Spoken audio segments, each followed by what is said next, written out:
ሰላምና ጤና በያላችሁበት ዓለም ዳርቻ ሁሉ ይሆንላችሁ። በዛሬ ትምህርታችን ብዙዎቻችሁ ባነሳችሁልኝ እጅግ አስፈላጊና ጠቃሚ ጥያቄ መሰረት ኩላሊትን የማደስ የኩላሊት ጤናን የማሻሻል አቅም ያላቸውን ወደ 4 የሚጠጉ ፍሬዎች እንመለከታለን። ኩላሊታችን በሰውነታችን ውስጥ ካሉ የኛን ትኩረትና እንክብካቤን ከሚሹ የሰውነት ክፍሎቻችን በቀዳሚነት ይጠቀሳል። ኩላሊታችንን ከጉበታችን አንፃር ብንመለከተው ጉበታችን ከየትኛውም የሰውነት ክፍላችን በተሻለ ራሱን የማደስና እላዩ ላይ የተፈጠሩ ጉዳቶችን ኢንፍላሜሽን፣ ኦክሲዳቲቭ ስትረስ እና የተለያዩ አደጋዎችን የመቀልበስ ከፍተኛ አቅም አለው። በተቃራኒው ኩላሊታችን እላዩ ላይ የተፈጠሩ አደጋዎችንና ጉዳቶችን የመቀልበስ አቅሙ አነስተኛ ነው። ከዛም የተነሳ ኩላሊታችን ለተለያዩ ጤና ችግሮች የመጋለጥ እድሉ ከፍ ያለ ነው።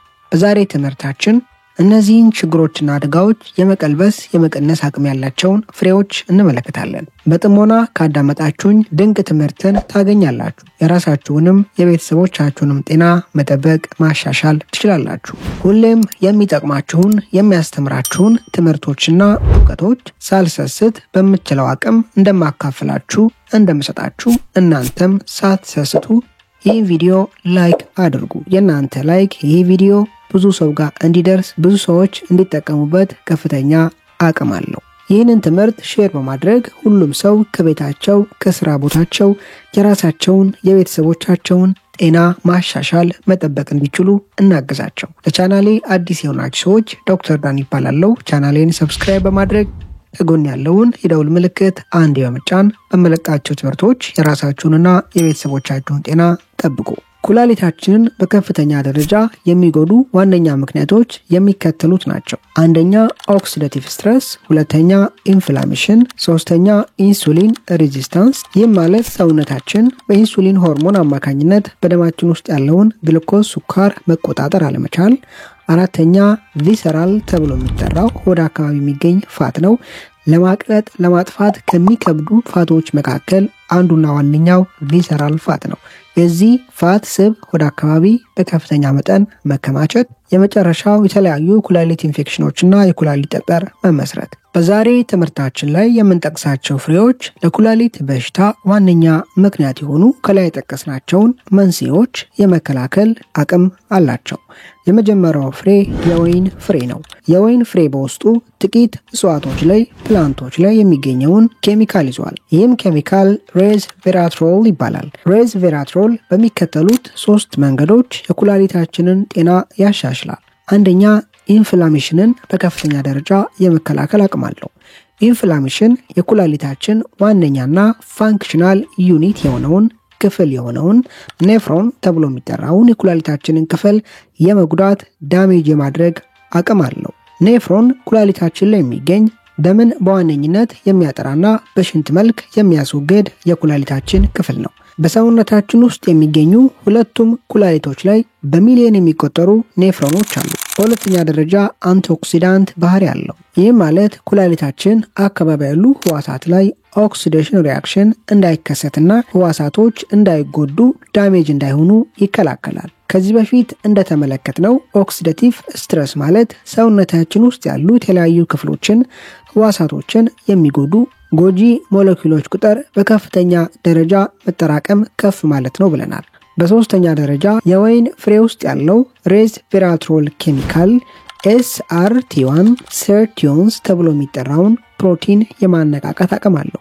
ይህ ፕሮቲን የተለያየ ሰውነት ክፍሎቻችን ጋር ያሉ ህዋሳት ኩላሊታችን ጋር ያሉትን ጨምሮ ከቶክሲን ቆሻሻ መጠራቀም ከፍሪ ራዲካል ጎጂ ሞለኪውሎች መከማቸት ጋር ተያይዞ ህዋሳት ላይ ውጥረት እንዳይከሰት ህዋሳቶቻችን እነዚህን ውጥረቶች መቋቋምና መስራት ያለባቸውን ስራ በአግባቡ መስራት እንዲችሉ ከዛም አልፎ ራሳቸውን ማደስና በአዳዲስ ህዋሳት መተካት እንዲችሉ የሚያግዝ የሚረዳ የፕሮቲን አይነት ነው። ይህም ፕሮቲን የማነቃቃትና ምርቱን ከፍ የማድረግ አቅም አለው። በእነዚህ 3 መንገዶች የወይን ፍሬ ኩላሊታችንን ጤና ያሻሽላል፣ ከፍ ያደርጋል።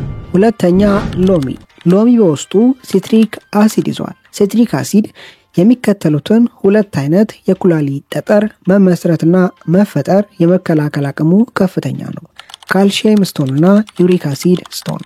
ካልሲየም ስቶን ተብሎ የሚጠራው ካልሲየም ከኦክሳሌት ኬሚካል ጋር ኬሚካላዊ ለውጥን በመመስረትና ካልሲየም ኦክሳሌት ጠጣር ይዘት ያለውን ውህድ በመመስረት በጊዜ ሂደት በመጠራቀም የሚመሰረት የኩላሊት ጠጠር አይነት ነው። ሁለተኛ ዩሪክ አሲድ ስቶን ተብሎ የሚጠራው ዩሪክ አሲድ በሰውነታችን ውስጥ እንደ ተረፈ ምርት የሚመረት የአሲድ አይነት ነው። በዋነኝነት ደግሞ ፒውሪን ተብሎ የሚጠራው ኬሚካል፣ ይህ ኬሚካል የተለያዩ ምግብ ውስጥ የሚገኝ የኬሚካል አይነት ነው። ጉበት ላይ፣ ስጋ ላይ፣ ከእጽዋት ደግሞ አስፓራገስ፣ ቆስጣና የመሳሰሉት ውስጥ የሚገኝ የኬሚካል አይነት ነው። ሰውነታችን ፒውሪን ኬሚካልን በጉበት አማካኝነት ሜታቦላይዝ በሚያደርግበት ወቅት አያይዞ ዩሪክ አሲድን እንደ ተረፈ ምርት ያመርታል። ሰውነታችን ይህን ዩሪክ አሲድ ተረፈ ምርት ከራሱ የሚያስወግድበት የራሱ ሜካኒዝምና ሁኔታዎች አሉ። ነገር ግን ሰውነታችን ዩሪክ አሲድን ከውስጡ አማምቶ ለማውጣት አልካላይን ቤዚክ አካባቢን ኢንቫይሮንመንትን ይፈልጋል። በእርግጥ ዩሪክ አሲድ ስቶን የመፈጠር የመከሰት ዕድሉ በጣም አናሳ ነው። ሎሚ ውስጥ ያለው ሲትሪክ አሲድ በሚከተሉት ሁለት መንገዶች እነዚህን የኩላሊት ጠጠር እንዳይመሰረቱ ያደርጋል። አንደኛ ሰውነታችን ሎሚ ውስጥ ያለውን ሲትሪክ አሲድ በሚቀበልበት ጊዜ ሜታቦላይዝ በማድረግ ወደ ሲትሬት ይቀይራል። ሲትሬት ከካልሲየም ጋር አስቀድሞ በመጣመር ካልሲየም ከኦክሳሌት ጋር ኬሚካላዊ ለውጥን በመፍጠር ወደ ጠጣር ፎርም እንዳይቀየር በማድረግ የኩላሊት ጠጠር የመመስረት ዕድልን ያስቀራል። በሁለተኛ ደረጃ ሲትሪክ አሲድ ከሰውነታችን ውጭ አሲዳማ ባህሪ ቢኖረውም ወደ ሰውነታችን ውስጥ ሲገባ አልካላይን ወይም የቤዝ ባህሪን የመፍጠር አቅም አለው። ከዛም የተነሳ ሰውነታችን ዩሪክ አሲድን ሳይቸገር አሟምቶ በሽንት መልክ በማስወገድ ዩሪክ አሲድ ስቶን የኩላሊት ጠጠር የመመስረት ዕድልን ይቀንሳል፣ ዝቅ ያደርጋል። ይህን ጥቅም ከሎሚ ለማግኘት ግማሽ ሎሚን በአንድ ብርጭቆ ውሃ በመደባለቅ መጠቀም በቂ ነው።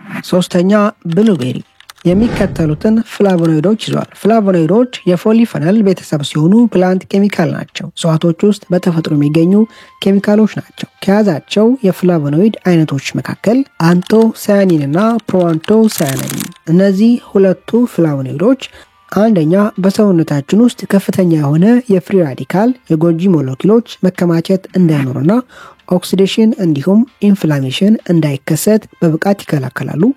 በሁለተኛ ደረጃ የሽንት ቧንቧ ኢንፌክሽን የመፈጠር ዕድልን በከፍተኛ ደረጃ ያወርዳሉ። በአራተኛ ደረጃ ቀይ ሽንኩርትና ነጭ ሽንኩርት። ቀይ ሽንኩርትና ነጭ ሽንኩርት በውስጣቸው ሰልፈር ኮምፓውንድ ኬሚካል ይዘዋል። ሰውነታችን ከነጭ ሽንኩርትና ከቀይ ሽንኩርት ውስጥ የሚያገኘውን ሰልፈር ኬሚካል በመጠቀም እንደ ግብአት በመውሰድ ግሉታታዮን ተብሎ የሚጠራውን አንቲኦክሲዳንት ጸረ ሙቀት አማቂ ንጥረ ነገር ያመርታል። በሰውነታችን ውስጥ ሰፊና በርካታ ስራን ከሚሰሩ ኦክሲዳቲቭ ስትረስን ከሚከላከሉ ሰውነታችን በራሱ ከሚያመርታቸው የአንቲኦክሲዳንት አይነቶች ዋነኛውና ትልቁ ግሉታታዮን ነው።